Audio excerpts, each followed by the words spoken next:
নমস্কার বন্ধুরা, rasona.a.taste.of.home আপনাদের স্বাগত। সবাইকে জানাই নতুন বছরের প্রীতি ও শুভেচ্ছা। আমার আজকের রেসিপি চিকেন কাটলেট। তো চলুন দেখে নিই এই চিকেন কাটলেট আমি কিভাবে বানিয়ে থাকি।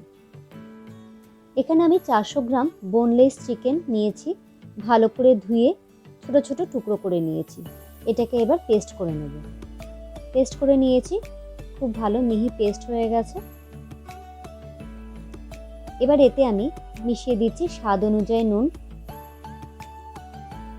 সামান্য একটু চিনি দিচ্ছি, আপনারা চাইলে নাও দিতে পারেন।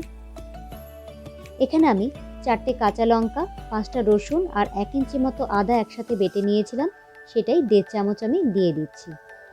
দিয়ে দিচ্ছি কাশ্মীরি লঙ্কার গুঁড়ো 1/2 চা চামচ, 1/2 চামচের একটু কম জিরের গুঁড়ো, 1/2 চামচ ধনের গুঁড়ো আর 1/2 চামচের একটু কম গরম মশলা দিয়ে দিলাম। দিয়ে দিচ্ছি ধনেপাতা কুচি আর অর্ধেকটা পাতিলেবুর রস আমি এইভাবে ছেঁকে দিয়ে দিলাম। এবার সবগুলো একসাথে আমি ভালো করে মেখে নিচ্ছি।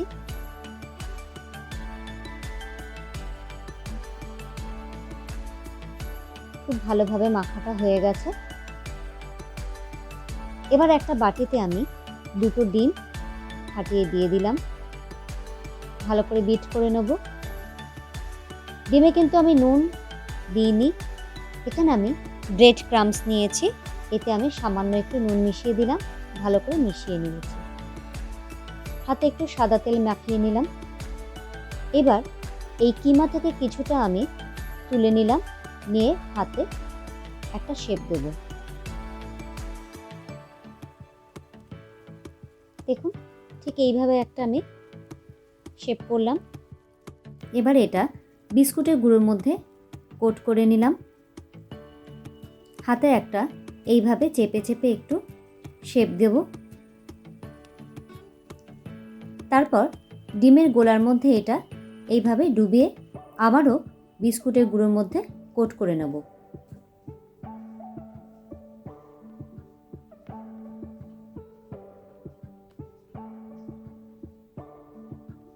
এইভাবে আমি দুবার বিস্কুটের গুঁড়ো আর ডিমের মিশ্রণে আমি কোট করে নেব।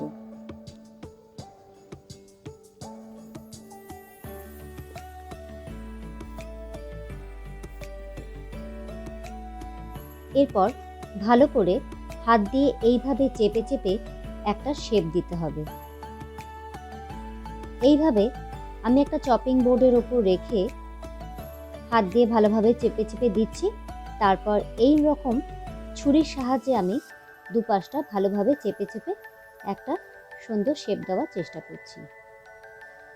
আপনারা আপনাদের পছন্দ মতো শেপ দেবেন।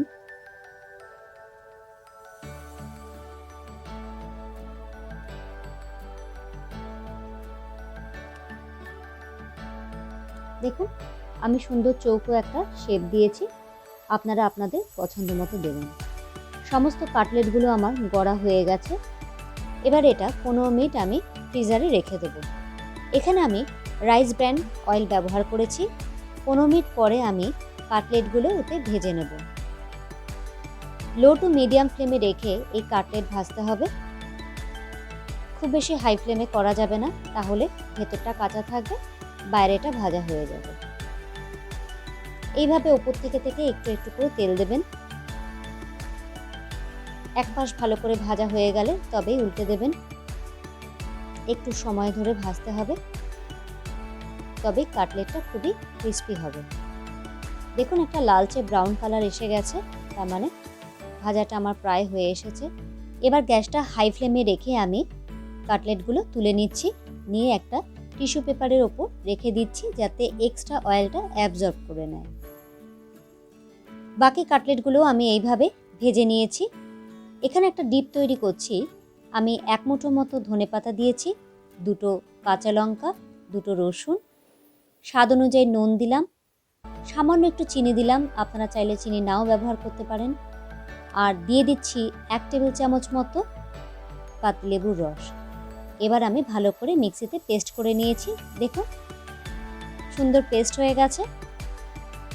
আপনারা চাইলে এতে পুদিনা পাতাও ব্যবহার করতে পারেন।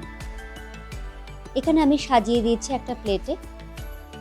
আপনারা কাসুন্দির সহযোগেও পরিবেশন করতে পারেন। এই শীতে কফির সাথে যদি এই রকম কাটলেট পাওয়া যায় তাহলে আর তো কথাই নেই। বাড়িতে যে কোনো গেস্ট এলে আপনারা তৈরি করে দিতে পারেন, গেস্ট ভীষণই খুশি হয়ে যাবে। তাহলে বন্ধুরা, আশা করি আমার এই ভিডিওটা আপনাদের ভালো লেগেছে। আর ভালো লেগে থাকলে অবশ্যই আমার সাথে থাকবেন একটা ছোট্ট লাইক দিয়ে, আর আমার চ্যানেলকে সাবস্ক্রাইব করবেন যাতে আমি যখনই কোনো নতুন ভিডিও আপলোড করব আপনাদের কাছে সেটা খুব তাড়াতাড়ি পৌঁছে যায়। আমি আশা করি এই বছর আমাদের প্রত্যেকেরই খুবই ভালো যাবে। তার জন্য দরকার একটু সচেতনতা। আমরা সকলেই যদি একটু সচেতন থাকি তাহলে আবার এই পৃথিবী সুস্থ হয়ে উঠবে। তাই আমরা সকলেই মাস্ক ব্যবহার করব এবং স্যানিটাইজার অবশ্যই ব্যবহার করব। তাহলে বন্ধুরা, আজ তাহলে আসি। সকলে ভালো থাকবেন, সুস্থ থাকবেন।